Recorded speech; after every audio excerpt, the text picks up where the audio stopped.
In Armored, Army vet Josh Duffy has worked for years as a high-threat civilian military contractor until a devastating injury forced him to retire. Now a mall cop who can barely support his family, he's given a second chance when asked to join an armored motorcade on a high-risk run through western Mexico. Cartel warfare rages, conspiracies abound, and Duffy must find a way to get himself and his protectees out alive. Armored by Mark Greaney is an action-packed thrill ride and is available now wherever books are sold.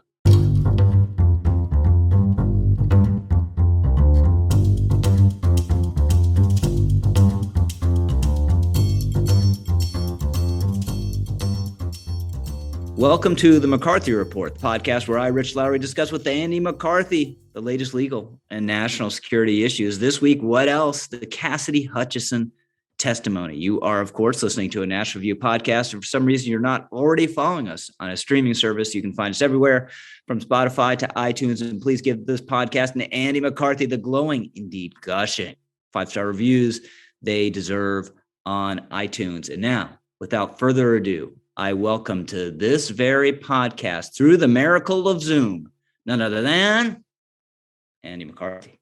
Rich, how are you? Good, Andy. How are you? Good. Happy July.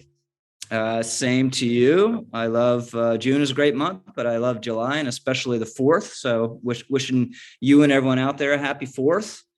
Amen.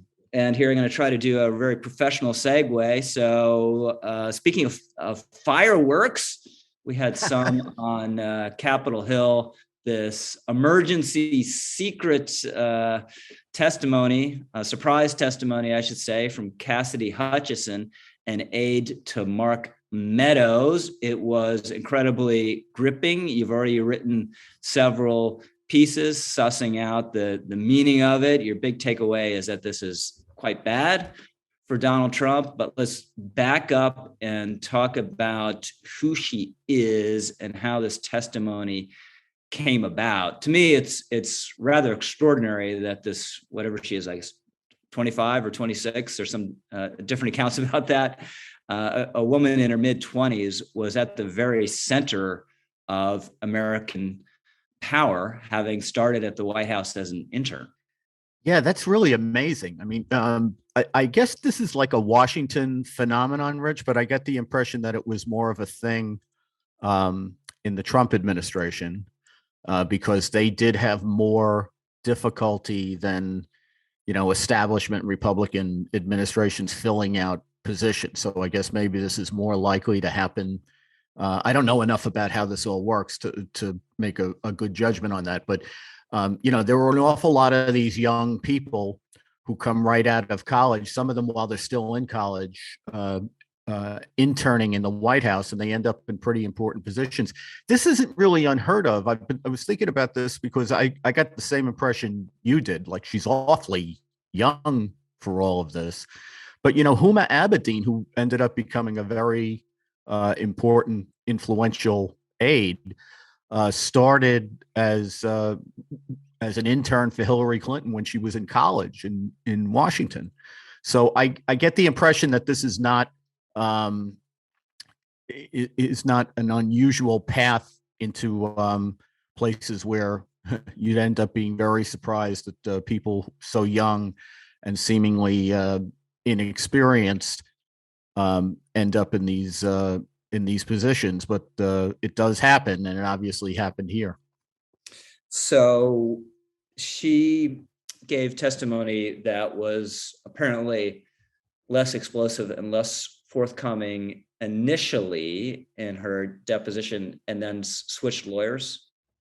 Yeah, so her path to the committee is interesting to me. When we say that her testimony was less forthcoming, I think just to clarify, I haven't heard that she held back.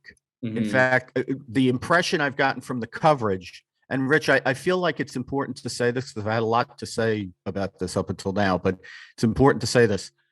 A lot of this information we have about her is from reporting. Right. And a lot of her testimony was, a lot of it was, firsthand observations that she said she made, which we'll get into because she's run into some trouble with that. But also, a lot of the things she said were things she had heard. And sometimes, even though the story is linear, it's hard reconstructing it to remember what is it that we got from her and what is it that the committee kind of spliced into her testimony. But evidently, she is someone who, out of college, she went to college in Virginia, and I think it was 2018, when she was just getting out of college as a senior, she went to work in the White House as an intern. Spent some time after that with Steve Scalise as an intern when he was I guess he was the whip in the House. And then she worked for a few months, it looks like, for Ted Cruz in the Senate. And then she went back to the White House. Now, according to what Liz Cheney said in introducing her, she's very well known and liked on the Hill, particularly in congressional circles. And that would make sense because the position she went back to when she left Cruz and went back to the White House, the position was as a legislative liaison for the White House. And she did a good enough job that when Meadows came in, they made her the principal assistant. And I think that's more than a glorified. It's more than a glorified executive assistant, or administrative assistant, I should say, in the sense that, as she described it, her day-to-day depended on what Meadows' day-to-day was, which depended on what the president's day-to-day was. So some days she was in the White House doing stuff, and other days she was sent to the Hill to, lobby for something or other that the president wanted done. So it sounded like a very interesting job. And physically, it gave her close access to the most, really the center of everything in the White House, because her office, as they described it, they made a point, Rich, of in the testimony of saying that the White House is much smaller than people think. And her office was situated, or her desk, they kept calling it, was situated right outside Mark Meadows' office when he was chief of staff. And she described it as a few paces from Trump's office, from the Oval Office, where it would be like a 5 or 10 second walk, depending on how fast you were going. So that's her relevant background. Now, evidently, the committee has been so sprawling with its subpoenas that there are a number of White House aides who wouldn't be able to retain their own lawyers. And what the reporting indicates is that in what's broadly referred to as Trump world, they've arranged for representation for a lot of these people. And her lawyer originally was this guy called Stefan Passantino, who was a White House lawyer in the Trump administration. And she met with the committee. It sounds like she probably met not with the members of Congress in the committee, but investigators, which is some indication that they probably didn't realize that she was a witness of any great importance to them. And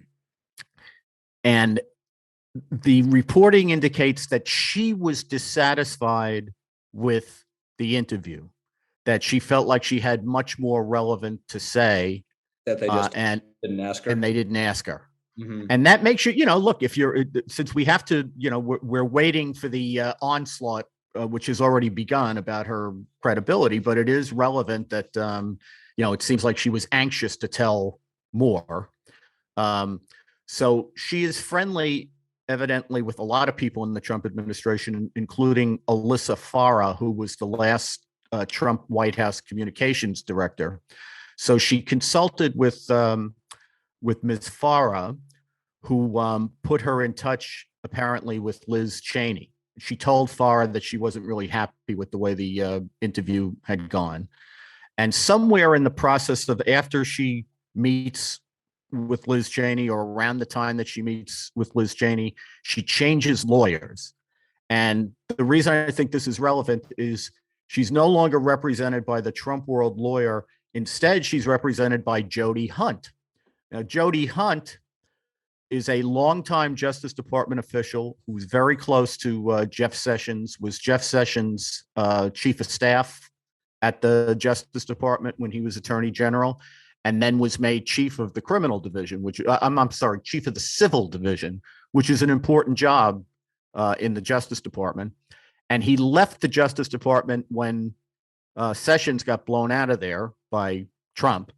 And he ended up being one of the lawyers who opposed Texas in that litigation in the Supreme Court about the Stop the Steal stuff. So, you know, what we can glean about where he's coming from on that, you know, who knows? But he did, sometime around the time she started to meet with Cheney, she got rid of Passantino and took on Jody Hunt as her counsel. And obviously, in the course of that, she's cooperated much more fully. Evidently, she had about 4 depositions with the committee before they brought her out for public testimony. And when they did bring her out, Rich, on Tuesday, it was abrupt. I think the last time we spoke, the last podcast, we were talking about the 2 sessions of the committee that they had last week. And at the close of the Thursday session, which was the second one, the committee said that they were now taking off for a few weeks. We wouldn't hear from them again until maybe July, you know, maybe late July. And then all of a sudden on Monday, they abruptly announced that there would be a hearing on Tuesday afternoon. And they said they had basically a mystery witness, but they didn't want to identify, and that they were acting on newly discovered information. By the evening, the news had broken that Cassidy Hutchinson would be the witness. And the indications are that they abruptly put her on, they say, because of concerns about her security. And that dovetails with, I think, what Liz Cheney said at the end of the hearing, which was after her testimony was concluded. So let me just cover this before we get into her testimony. At the end of the hearing, Liz Cheney said that the committee understood that a number of the witnesses it had contacted and was bringing in were being contacted by people connected to President Trump, who were basically telling them, you know, we know you're loyal. You know who's watching your testimony. As long as you stay loyal, you'll be fine. You know, that sort of intimidating thing. Again, I don't like it when the committee does stuff like that because, you know, I think if you're going to make that kind of an allegation, you need to put a witness on. It shouldn't be somebody just like saying that. They really didn't. If Miss Hutchinson has been the subject of that or the object of that kind of alleged intimidation, that's not evident from her testimony.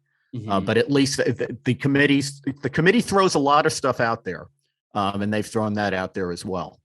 So let's dive into the key elements of her testimony. So first of all, there's this matter of the rally on January 6th and the security around the rally.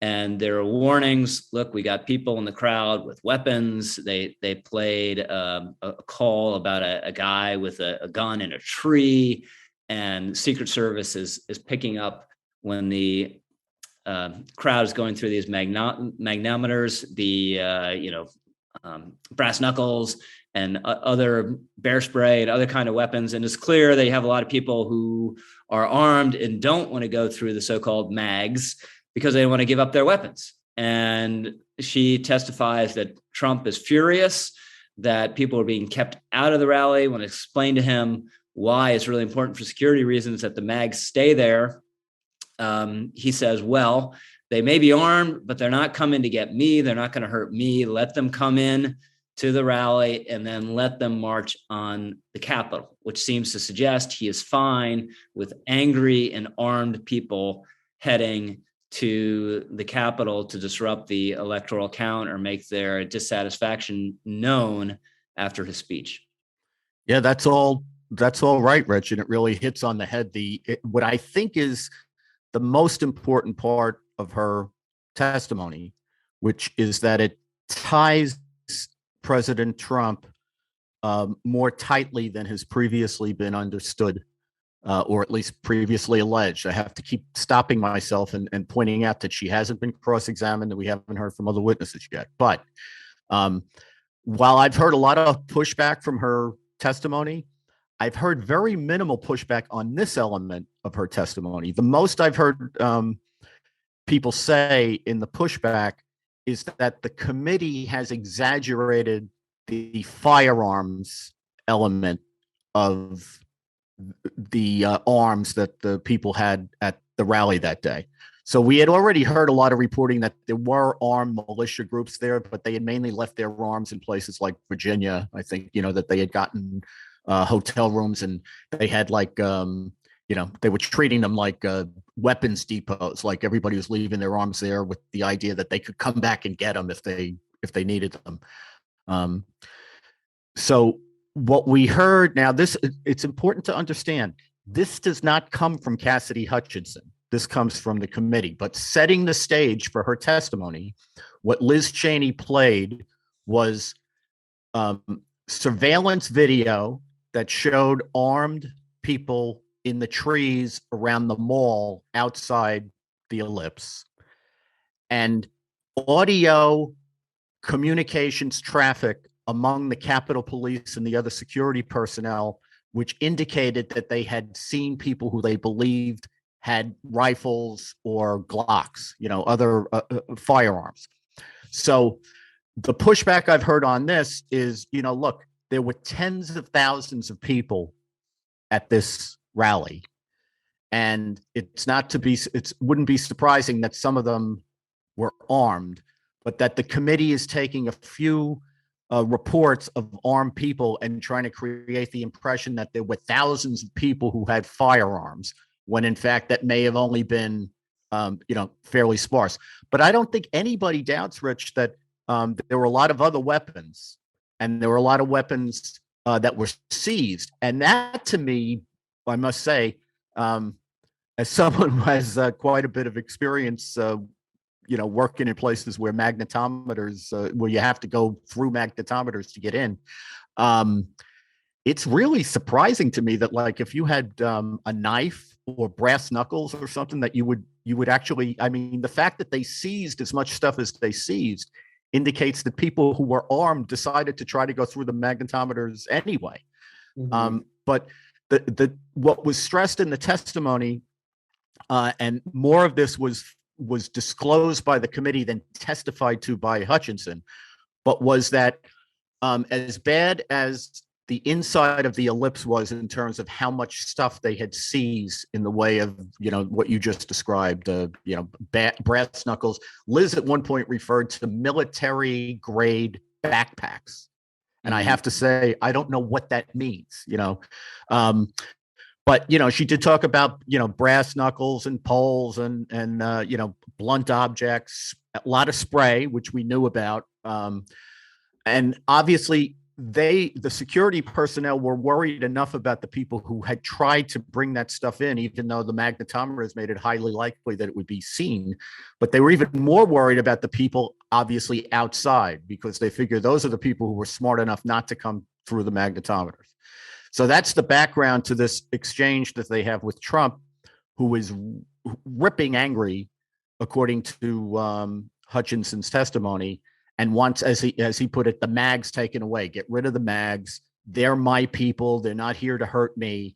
Right. And he did, according to her, say they can come in, they can watch the speech, and then they can march on the Capitol. So the emphasis by the committee here is that he is very well aware that these people are armed and dangerous, and he not only wants them to come in for his speech and fire them up, but he also was saying they're going to march down to the Capitol. And they did, Rich, I think, try to make him look really small and egomaniacal, in the sense that what had him upset about the magnetometers and the fact that what had him upset about the magnetometers was the fact that it thinned out the crowd. And he was worried about, as they kept saying, the shot. And what he meant by the shot is an old television expression of the camera image that would be going out to the world of his speech. He thought it was going to be too sparsely attended, and he was angry about that. So that's what the background to that was. And I guess, Rich, we should importantly say two other things about this. One is, in the days prior to January 6th, they got a lot of intelligence that things could be really bad on January 6th. There was reporting from the Secret Service. There was reporting from the FBI. There was reporting from O'Brien, who was the national security advisor. Hutchinson testified that O'Brien called, I think it was on January 4th, if I'm remembering this right, where he asked to talk to Mark Meadows, and Meadows wasn't there, but she suggested that he talk to Tony Ornato, who turns out to be a very important person in the story. He's the White House security director, basically. I think they call him director of operations. The other thing that Liz Cheney elicited here, Rich, to set this all up, which also turns out to be very important, I think, is on January 2nd, Hutchinson is at the White House in the evening where there's a meeting between Mark Meadows and Rudy Giuliani. And Hutchinson, walks Rudy out of the White House, and he says to her, are you excited about the 6th? Mm-hmm. And she said, basically, this was the first time that she understood that there was going to be action on the 6th. And he said, it's going to be great. We're going to go to the Capitol. The president's going to be there. He's going to look powerful, she said. And the last thing he said is, ask the chief about it, meaning Meadows, the chief of staff. So she said she went back to Meadows' office and she found him, as he often was, sitting on the couch, going through his phone. The average work day of all of us. What's that? The average day of all of us. Yes, right. Home offices, so we do sit on the couch and scroll through our phones. Yep. So there he is, sitting on the couch, scrolling through his phone. And she comes in and she said, Mark, Rudy's very excited about the 6th. He said to ask you about it, what's going to happen on the 6th. And she said he was silent for a long time. And then he finally looked up and he said, Cass, which is what they called her, it could get real, real bad. And she said that was the first time that she actually got a sense of fright about the 6th. And she said she distinctly remembered it because up until that point, she hadn't really focused much on it. But, that sounded like things were going to be bad.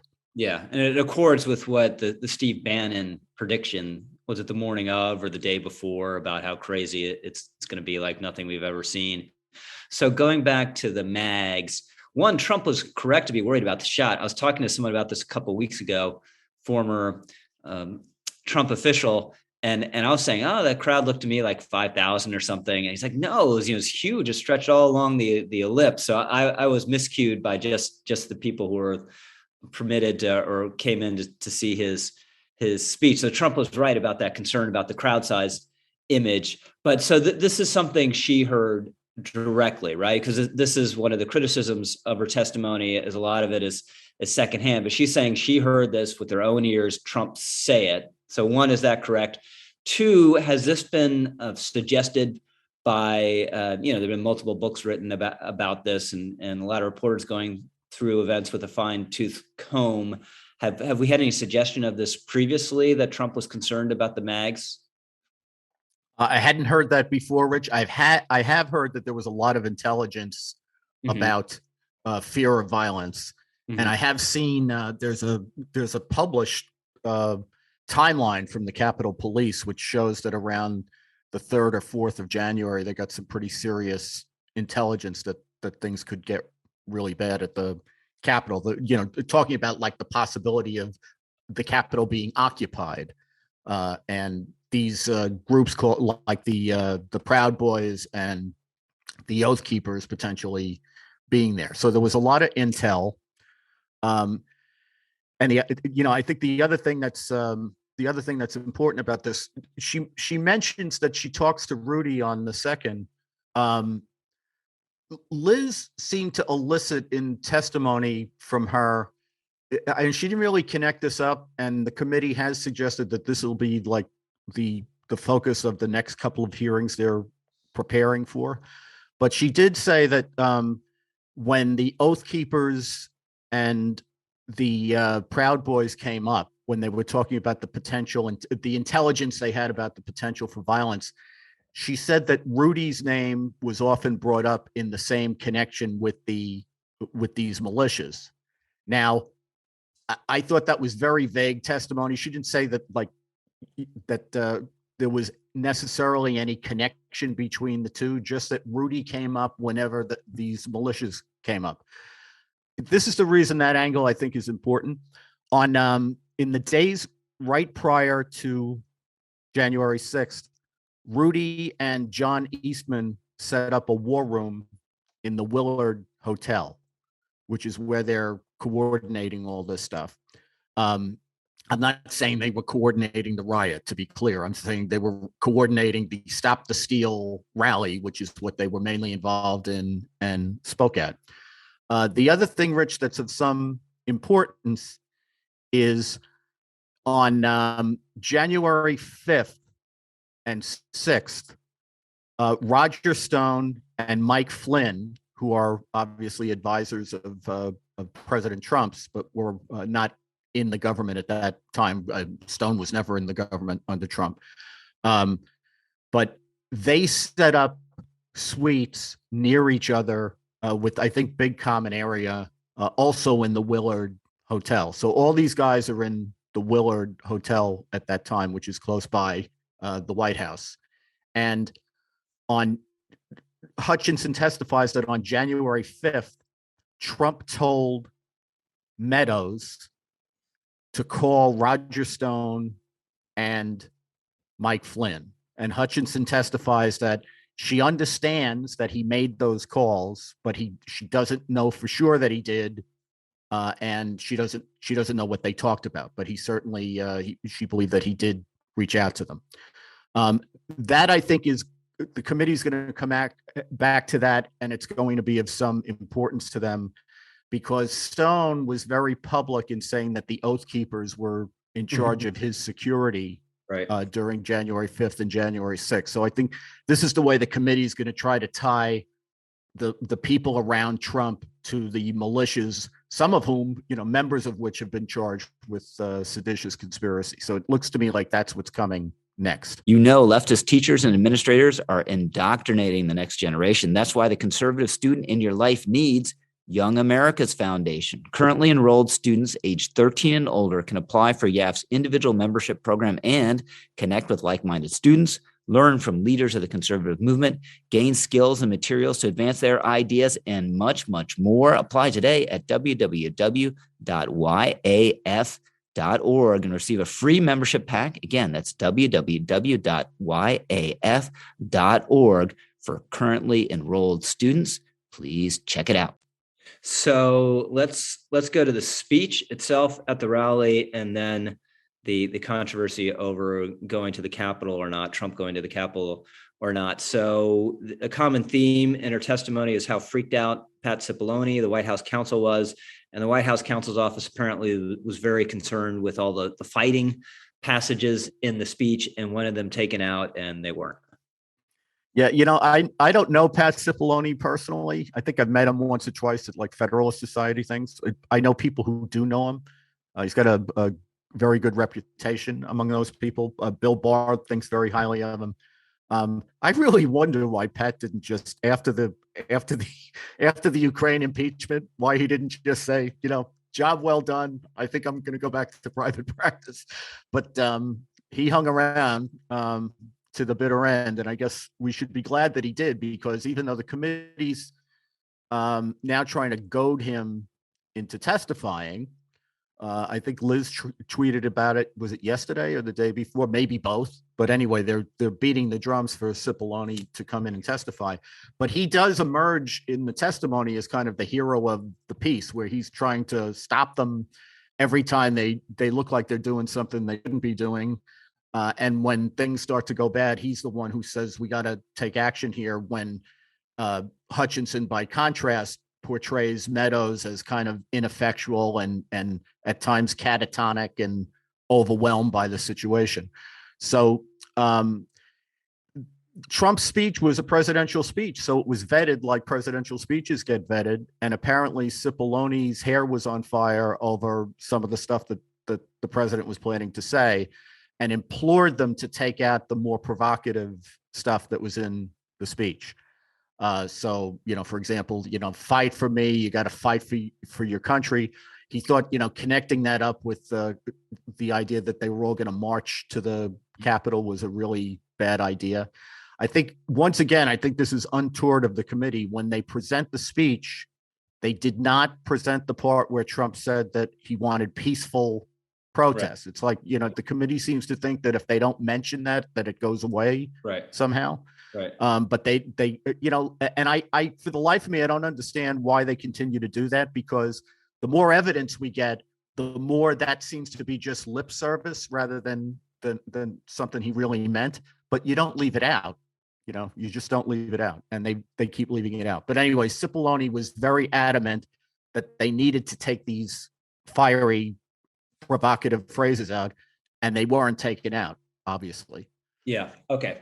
So now we get going to the Capitol, and Trump is adamant that he's going to the Capitol, that he wants to go to the Capitol. Cipollone famously tells Hutchinson, according to your testimony, that if he goes to the Capitol, they're going to be charged with every crime imaginable. So why, just as a first part of the discussion on this particular element of it, why would it be so bad for Trump to show up at the Capitol? With an armed mob? Gee, I don't know. Well, look, just to, let's just think about it for a second in a technical constitutional law sense. The president has absolutely no role in the in the joint session of Congress, and I think that's quite intentional. The Constitution, the statutory law that apply to this, have the vice president in his capacity as president of the Senate presiding. And the idea is that they are going to count the state certified electoral votes. So it's the vice president and Congress. The president is kept out of it. And I think it's pretty obvious why you would keep the president out of that. Most times the president, I'm sure the framers figured the president would frequently be someone who was contesting for the office.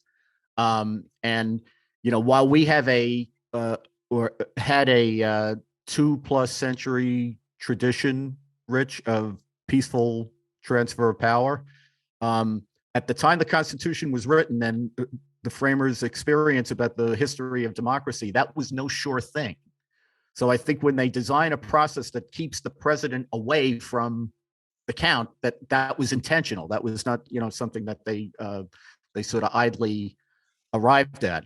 And then obviously, Rich, in a separation of powers sense, the reason I emphasize that the vice president is at this thing in his capacity as president of the Senate, this is a congressional proceeding. The president, that's Congress. That's their branch of government. The executive has no business being in the Capitol unless he's invited by Congress, any more than you would expect Congress could just show up at the White House anytime they wanted without the executive saying, okay. So just in terms of separation of powers, Trump had no business being on Capitol Hill that day. He's got no legal reason to be involved in this. And obviously, the president, the security concerns with the president on any occasion going up to the Capitol would be intense. But in this instance, where you're talking about a rally where there were tens of thousands of people who had just been fired up, even the prospect of him going up there was something that alarmed people in the days before. It wasn't just Cipollone. Kevin McCarthy apparently was adamant that he was promised that Trump was not coming up to Capitol Hill and wasn't going to try to do that. So this is something that was widely discussed in the days before January 6th. As we know from if her testimony is true, Rudy was telling her as early as January 2nd that he was going to the Capitol, and the committee played tape from a couple of White House aides who said that the president mentioned a number of times that he was going to the Capitol. So Trump was convinced he was going to the Capitol. And the interesting thing is she testifies, Rich, that idea got rejected. Well, yeah, it got rejected by the underlings. Trump was never on board with the rejection of it. And I think they basically told McCarthy and other people, we're not going to let him go up there, but they didn't work out how they were going to not let him go up there. And it was pretty clear that he was going up there. Liz made a point. He said it, right? I mean, he says it in the speech. He says it in the speech. Well, yeah, but the thing is, before the speech, Liz said in her in setting up some of this testimony that Meadows wrote in his memoir about being chief of staff that Trump said he was going to the Capitol, but he only meant it rhetorically or metaphorically. He said and she said that was a lie. And the reason she says that, among other things, is there's a lot of evidence that Trump was adamant that he was going, but also the committee has now studied records of the Secret Service and the National Security Council. The Secret Service's records show that they were trying to suddenly throw together a way for Trump to go to the Capitol from the ellipse. And the National Security Council, which is monitoring this in real time, their records indicate that they assumed Trump was going to the Capitol, and the only thing was the Secret Service hadn't come up with what the best route was yet. Fortunately, this guy, Bobby Engel, who was the head of Trump's security detail, was adamant that he was not going. And I think Tony Ornato also was pretty adamant that he was not going. He's the White House security chief. So Trump, metaphorically or not, maybe it's one of these things again that should be taken seriously, but not literally. When he said he's going to the Capitol, he says it in the speech, and McCarthy freaks out and tries to get in touch with Meadows and gets in touch with Hutchinson. Again, this is one of the bizarre elements of her position, that since she's close to the White House chief of staff, who's close to the most powerful man on the planet, people are lobbying her. Really important people are lobbying her and telling her to get messages and stop the president from doing things. But McCarthy is like, look, you guys lied to us. He said he wasn't going to come, and he's coming. Don't show up my office. And Trump gets into the SUV, and this is the most explosive, and I imagine is going to be the most contentious part of her testimony. Supposedly he gets in and is expecting to go to the Capitol. Is it Engel or Ornato who's in the car? It's Engel. Engel is a Secret Service agent. He's the head of the detail. So Trump is in the SUV, and we'll have to get to why it's the SUV and why that's important. But Trump is in the SUV, at least with Engel and one other agent who's driving. I suspect there's probably other agents in there as well, but at least those two agents, there's testimony about them being there. So he's, they're saying, I guess Engel's saying, sir, we're taking you back to the White House. It's too dangerous. You can't go to the Capitol. He's like, I'm the effing president. We're going to the effing Capitol. And supposedly lunges towards the wheel to try to turn it towards the Capitol or whatever, and has a physical altercation with Engel, right? Right. And then back at the White House, Ornato and Engel are sitting in, is it Meadows' office? They come to Meadows' office, but they don't meet Meadows. They meet Hutchinson. Right. I don't believe Meadows is there for this first briefing. And Ornato, so here's what they say. She says she heard. She says when they're having the argument that you just described about Trump wanting to go to the Capitol, Trump reaches from the back seat and grabs the steering wheel. At which point, Engel, who's sitting next to Trump in the back seat, puts his hand on Trump's arm and says, "Mr. President, you have to let go of the wheel. We're not going to the Capitol. We're going back to the West Wing." And at that point, Trump is incensed. So supposedly, with his free hand, he lunges at the clavicle area of Engel, and it's not clear that he actually, hit him or anything like that. Just a lunge. So that's what she says she heard. And of course, you're right, they do go back to the West Wing. So when they get back to the West Wing, Ornato brings Engel with him. This is Hutchinson's testimony, and they see Hutchinson in Meadows' office. I'm not sure where Meadows is at this point in time. He's sitting catatonic somewhere, looking at his phone. Probably going through scrolling through his phone, right? So she proceeds to say that Ornato, with Engel next to him and apparently agreeing with what he's saying, narrates what happened in the car. Right. And we should probably quickly cover, since this is where the big pushback on her testimony is, we should cover the fact that it seems to me that the committee led Hutchinson into one problem with this testimony, which is when she's describing what happened, Liz paused her and said to her, now the car the president travels around, the limo, is called the Beast, right? And the testimony, I don't remember Hutchinson saying that they were in the Beast. What she was asked about was, is that what the car is called? And that created the assumption that she was saying they were in the limo.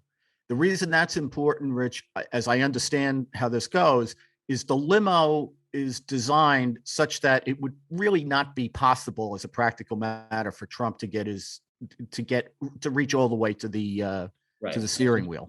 Huge vehicle. Right. Whereas it would be possible, at least possible, with the SUV. So that's one thing that it looks. I don't think Hutchinson testified to that. I think the committee kind of led her into that. So let me just lay my cards on the table, Andy. We were talking about this a little bit in the editor's podcast. I just don't believe the story. I believe she may have heard what she heard, or this innocent misinterpretation. But the idea that this kind of overweight 70-year-old guy, president of the United States, is lunging from the back of an SUV, which even an SUV that's not a beast, not the Beast, that's a physical task. That's a lot of distance, and you would look and feel ridiculous. I mean, you have to lay yourself all the way out. I just don't. I don't think it happened. I think there might have been some argument, but I think, as you said in one of your columns about this and your experience, you can have good faith witnesses that have differing accounts, and they're often understandable reasons for that. They're not, they're not deliberately lying necessarily, but I think this is a game of telephone that ran out of control. That's just my gut instinct. I think, Rich, not only is that true, I think that the facts are starting to unfold in a way that's supporting what you're theorizing here. And I also could see easily, like in the frantic craze of that day, a description being given to her where they said, he was batshit, that they wanted to that they wouldn't take him to the Capitol, and he got crazy in there, and we thought he was going to grab the wheel. You can see somebody like popping off like that, and then the next thing in a telephone tag kind of thing, that becomes he grabbed the wheel, right? So Who knows what really happened? But here's what. Well, we should talk about who knows what really happened, which is Ornato and this agent Bobby Engel. So after the testimony, there is reporting that number one, Secret Service says the committee never reached out to them in the days before Hutchinson testified. So they didn't try to. This is something that she admits, Rich, that she did not see. She was told about. Right. So you would think that before they elicited this, since it's such an explosive allegation, they would get their ducks in a row. Evidently, the committee never called Secret Service to ask to talk to people to see if this actually happened. And that's important, Rich, because both Engel and Ornato have been interviewed by the committee. Right. So, that raises the possibility, which I can't believe Liz and the people who are working with her would do this. So I'm assuming that they didn't give testimony that was inconsistent with what she said. I'm assuming that they just didn't get asked about this subject. But even if that's how it happened, they should have gone back to them before they elicited this testimony publicly, obviously. Secondly, Engel says he is, according to the reports, now this is reports that first came out of NBC, but they've been repeated elsewhere by other people, that both Engel and the driver, who has not been identified, the Secret Service agent who was driving the SUV, are not only prepared, they are eager to testify under oath that this did not happen, that Trump never put his hand on the wheel, that Engel never put his hand on Trump. These things didn't happen. More problematic. I've said that I don't think that is a terrible blow to Hutchinson's testimony. Now, publicly, it's bad because this was the most explosive allegation. But if you look at her testimony, she never said she saw this. She said it was told to her. So I don't think that blows her out of the water. Here's what could blow her out of the water. Ornato, this is based on a report from Fox News. Ornato watched her testimony and someone who is described by Fox News as close to Ornato says that he was shocked by Cass's testimony, and that he has already himself testified before deposed by the committee. Again, we don't know if he was asked about this or not, but what he says is he never told her that this happened. Now, it's one thing for her to get wrong something because she was misinformed. It's quite a different thing for her to say that she was told something that she may not have been told. So, and by the way, I should underscore here, the fact that Ornato, even if he comes in and testifies that he never told her, that would be very important. It wouldn't necessarily mean he's right. You know, he's telling the truth and she's lying, or that anybody's lying. Who knows? We'll have to hear the testimony, but we haven't heard it. And I should just point out, Rich, that, you know, the reason you do investigations in secret, in part, is because a lot of things come up that are explosive and inconsistent. And before you can charge anyone, you're supposed to figure out what happened. Like, you're supposed to have a coherent theory of why there are inconsistencies and what the actual truth is. So I think it's really bad that they're doing this like in real time. And it sounds like they were so hot to get this information about Trump out to the public that they didn't do their due diligence before putting her on the stand, which is not her fault, by the way. This is why, when I was a prosecutor, and any prosecutor would tell you this, your nightmare is Congress. When they get involved in something, when they get interested in something, when they wanted to have your witnesses for their hearings before your witnesses have testified, they kill witnesses because they don't know well, I don't want to say that, but they kill witnesses because this isn't their line of work. Right. You know, building cases is hard. It's a full-time job. It takes lots and lots of hours beyond a full-time job. And if all you're doing is that, things still go wrong in trials. So it's not something that you can do in your spare time. And it looks to me like they put this witness on without doing everything they should have done. And it may be that you have somebody who's trying to tell the truth and is being undone by the way she's being presented. But it looks like, if the reporting is to be believed, Ornato, Engel, and the driver are all ready to testify that what she said isn't true. And Ornato is ready to testify that he never told her that. Yeah. So in the world of journalism, this is known as too good to check. And just lunging towards the steering wheel is just too juicy to check. But it's also, it's totally unnecessary to the main points the committee is trying to hit. And if they have exposed her where she is, innocently got this wrong, and they walked her into this trap that's going to be used to undermine her credibility. And I take your point about the distinction between, misunderstanding something she was told and testifying to something that just totally didn't happen and that she wasn't told. But it doesn't matter, really. It's for any persuadables, it's really going to hurt her credibility. So this will have been a totally unnecessary, own goal on the part of the committee if it's so. So let's move. Rich, can I just stop you for 1 second, because we should probably cover this as long as we just covered that. Yep. Here's the other major pushback, because this is, I think, where we're going anyway. While the riot is going on and all this dysfunction is happening behind the scenes in the West Wing, they start to talk about trying to get Trump to make a statement. And what ends up happening is there's a circle of people. Hutchinson says she's in it.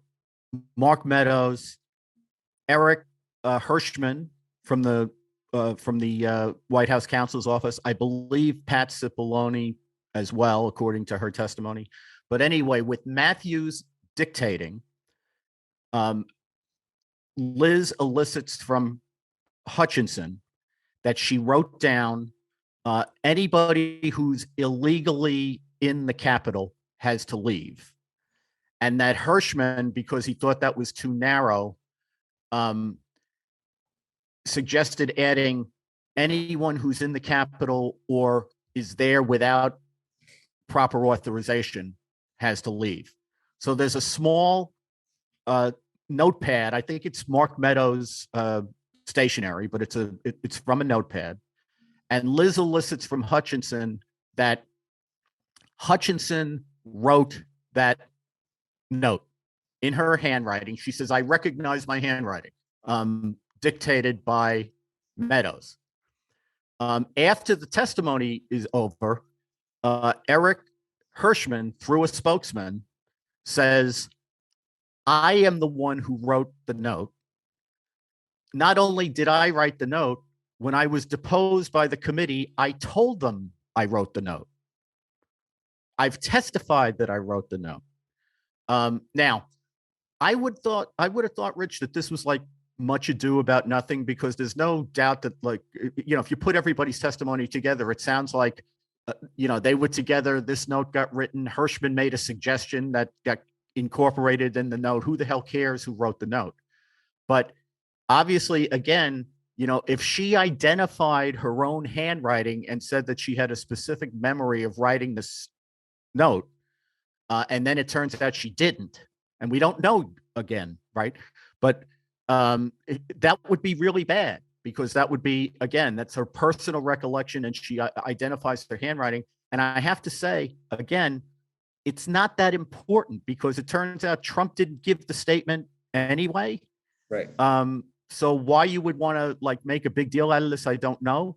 But it looks like she's been steered into an error. Now, it could be that she just steered them into the error. Maybe her testimony was so adamant about this that they were sure, or they thought they were sure.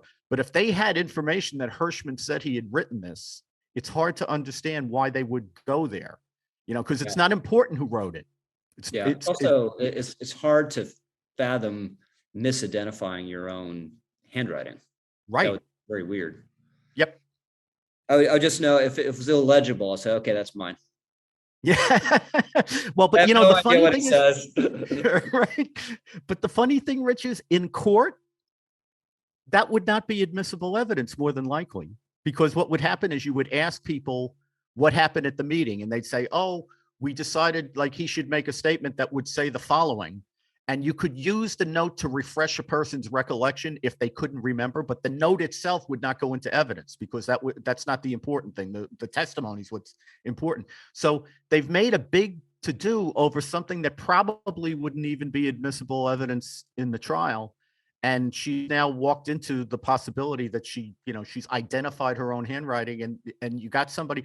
Hirschman is not just anybody. Hirschman is a very credible witness that they've relied on for a lot of stuff. Mm-hmm. I mean, we've seen him again and again come up in these hearings because he's given what appears to be pretty forthright and at times very colorful testimony.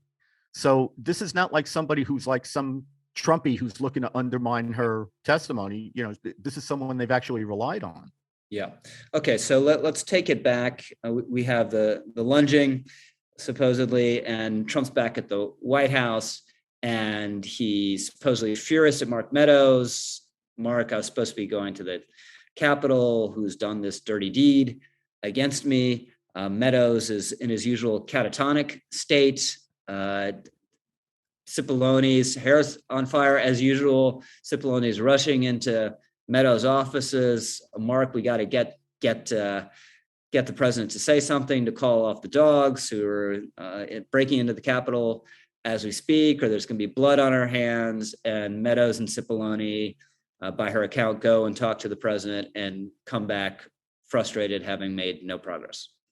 Yeah. Now, she sees some of this, Rich, and probably enough of it that if it happens, she could give pretty admissible testimony on this. What she says is that Meadows seemed to be like paralyzed, that he was almost, catatonic, overwhelmed by the moment. So she's trying to snap him out of it. And one of the ways she tries to snap him out of it is say, have you heard from Jim? Meaning his friend, Jim Jordan. Meadows and Jordan are famously close. So she says that did seem to get his wheels turning again. Because she said to him, have you heard from Jim? He could be in there. The rioters could get in there. And they started to talk about that when Cipollone comes racing down the hall and basically says, Mark, what's the president doing? And he says he doesn't want to be interrupted. He doesn't want, and be alone right now. Cipollone basically says, are you crazy? Like, the rioters, they've arrived at the Capitol. They're sieging the Capitol. So Cipollone kind of forces Meadows to go see Trump, and they go down to the dining room. And in the meantime, I think Hutchinson made some effort to reach out to Jordan, and the phone rings and it's Jordan. So now Hutchinson didn't go with Cipollone and Meadows to the dining room. But when Jordan calls, she goes down to the dining room off the Oval Office and confirms with the usher that Meadows is in the dining room with the president. So she opens the door and she sees Meadows there. Cipollone is there. Trump is there. She's not seeing everything, but she's here. It's obviously a very tense conversation. And over the phone, which she's trying to give to Meadows, she can hear the hang Mike Pence chants, according to the testimony. And then she gives the phone to Meadows, and she basically gets out of there and leaves the three of them there with the phone. So you're right. Then what ends up happening is a few minutes later. Now, the importance here, Rich, is she timestamped this around sometime between 2:15 and 2:25 in the afternoon. And they come back, Cipollone, Meadows, and she said, I believe that Eric Hirschman was with them by that point. And they come back dejectedly to the office. And Cipollone said, Mark, we have to do something. They're talking about hanging the effing vice president. And Meadows replies, Pat, you heard him. He doesn't want to do anything. He thinks Mike is wrong and they're right, meaning that Pence is the one who betrayed him and that the rioters are actually in the right. So Cipollone is saying we have to do something. We have to do something, but Trump is resistant to doing anything. And the reason the timestamp is important is at 2:24 is when Trump issues his tweet that says basically that they were sunk in the January 6th joint session of Congress because because Mike Pence didn't have the courage to do what was needed to be done. That he wouldn't refuse to count the votes. He wouldn't send the vote back to the states.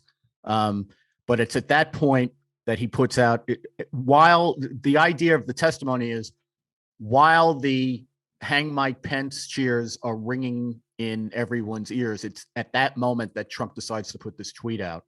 And the point being, obviously, that that it increased the danger that Pence was in. Now, I think the pushback you're going to hear on this is that Trump may have known, maybe from Tommy Tuberville, the senator, that Pence had already been moved and he was in a different area. If that's what they're going to push back, good luck with that. But if her testimony is accurate about that, it's really obviously bad. Yeah, obviously, it didn't mean it literally that Mike Pence should be doing metaphorically. So then we get, and it's sort of shocking when you do kind of the minute by minute how late this Trump video comes. 4:17 p.m. You finally 4:17. This grudging video, and everyone had been lobbying him. Look, again, you have to call off the dialogue, call for peace. This is destroying everything we've built. Various allies, media allies like Sean Hannity weighing in, and Trump makes this statement under duress, and it's still a statement that is really appalling, right? I mean, praising these people and saying how full of love they are, et cetera. Yeah, I mean, there's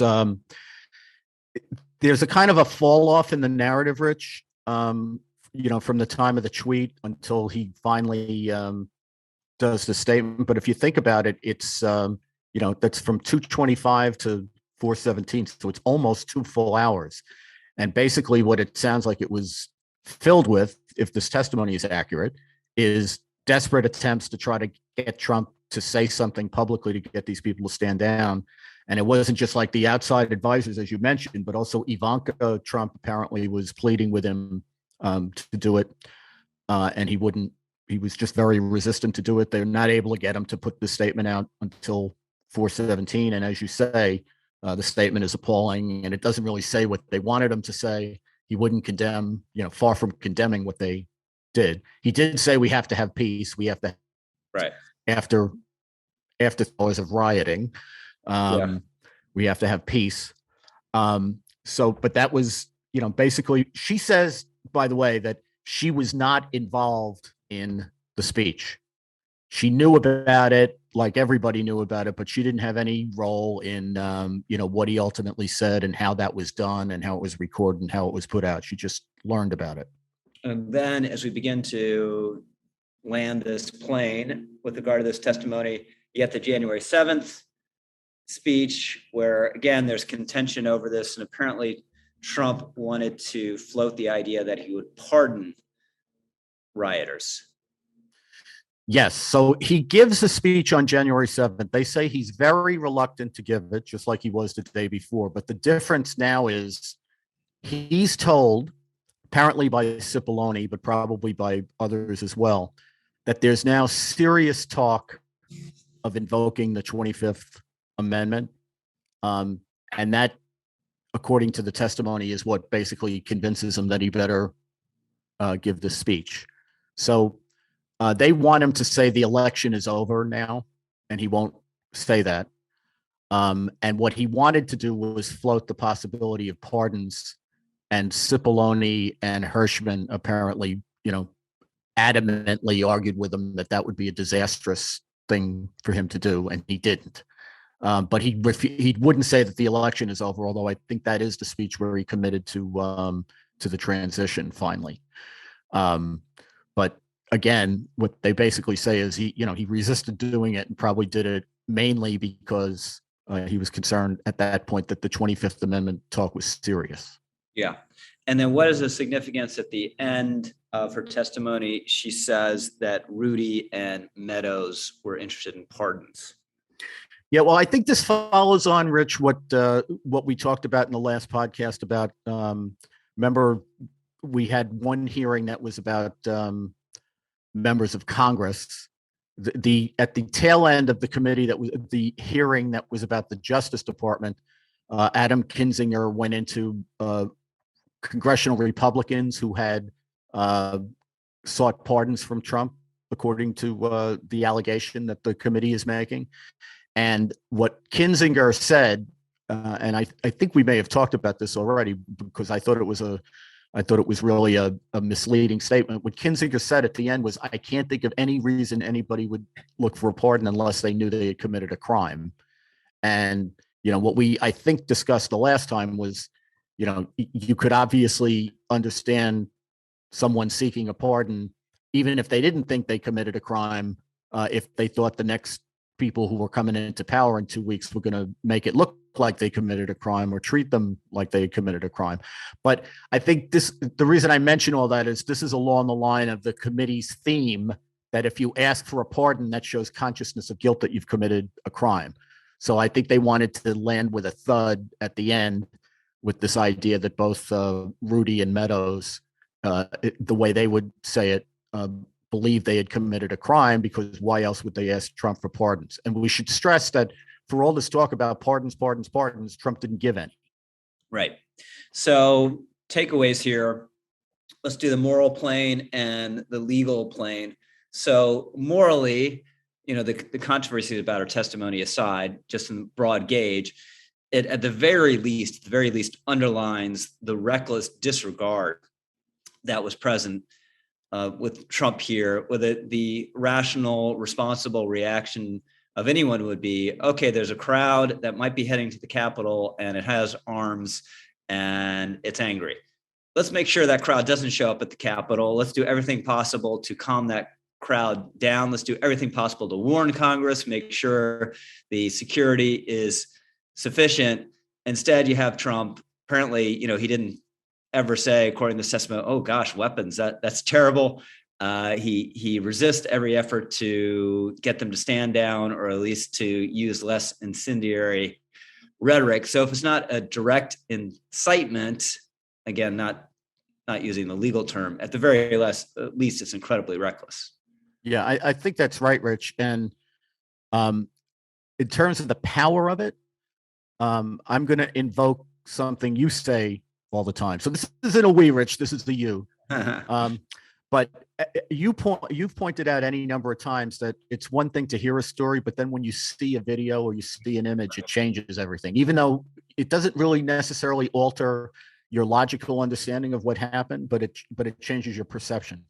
Well, this isn't exactly the same thing quite as seeing a video of all this, but for a long time before Hutchinson testified, we've speculated about what must have been going on in the White House. And we've heard like bits and pieces of it, but no one who was there ever tried to provide a minute by minute narrative of what actually was going on. I mean, we didn't get into, Liz, I think for atmospheric purposes, elicited from Hutchinson that, Trump was prone to meteoric flights of temper, that like when he heard that Bill Barr had told the AP that there wasn't actionable fraud in connection with the election, that he hurled his lunch against a wall. Hutchinson said that wasn't just something that she had heard. She came in and the porter was cleaning up the mess, and she actually helped him wipe ketchup off the wall. And Liz then elicited from her that on other occasions, Trump had done similar things, and that a couple of times he had just grabbed the tablecloth and thrown it over. I think these things are brought out because we don't have video of what went on, but these are powerful images. They make a difference to people, even if they don't much advance the narrative of what happened on January 6th. And I do think, in terms of the moral point, having the curtain peeled back, even if it's just by oral description as opposed to videos of what actually happened minute by minute from somebody who's there, does change your opinion, or not change your opinion, but it alters your perception of the power of all this. I mean, we've said any number of times, Trump was in the White House for 3 hours plus while this was all going on. This couldn't have been good.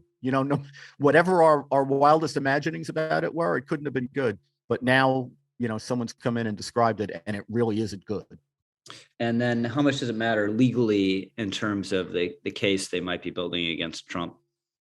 Well, I think the first thing we should acknowledge is that they are trying to build a case against Trump. I mean, what happened, what would have been actually, Rich, the big story that we'd have been talking about if she hadn't testified, I think, is the fact that the FBI executed search warrants at the home of Jeffrey Clark, who was the Justice Department lawyer that we talked about a week ago, who Trump kind of drafted into his effort to use the Justice Department to try to tell the states that there really was fraud in the election.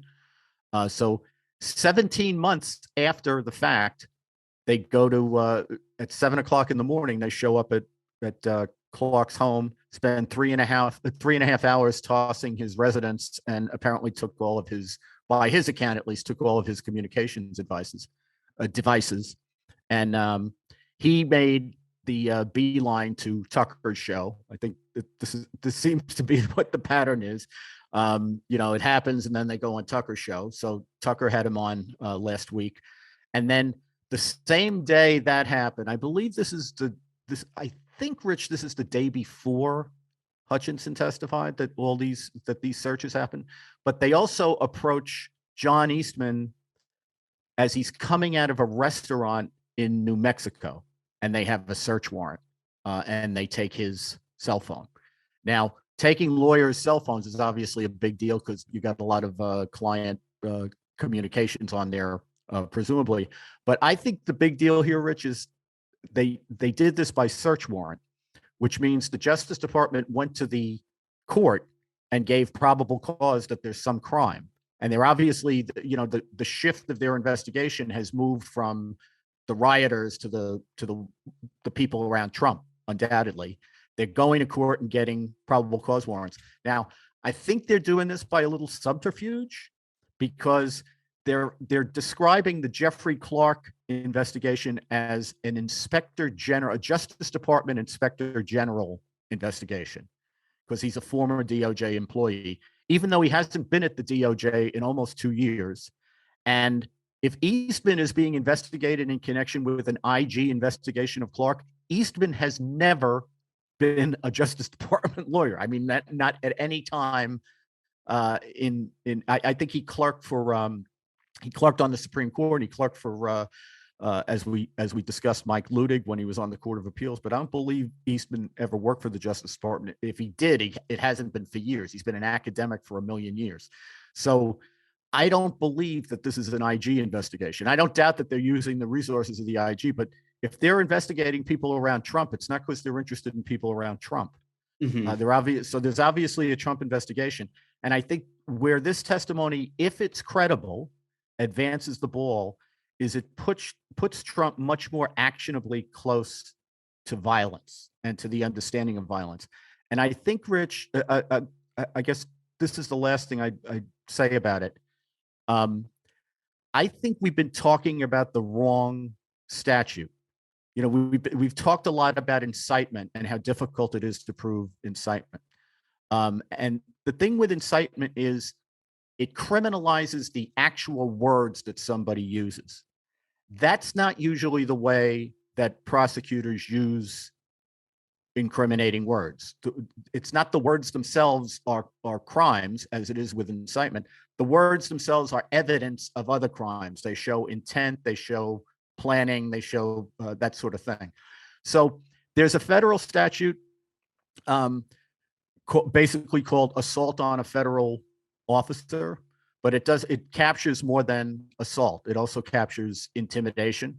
It's important to note that under the definition of assault, under federal law, just like state law, you don't actually have to hit somebody to assault them. You only have to put them in imminent fear of physical peril. My first trial by myself as a young prosecutor was assault on a federal officer, where basically a guy clenched his fist and the officer flinched, and that was the assault. No contact. So you don't have to show that violence actually happened, just that you put people in imminent fear of harm. And I would point out that with respect to every federal crime, there is always available an aiding and abetting theory. And under federal law, the aider and abetter is equally as guilty as the principal, as the person who actually carries out the crime. So I think it's very likely here that they're building a case that Trump aided and abetted assaults on federal officials. Under that statute, it's not just federal officers like the Capitol Police.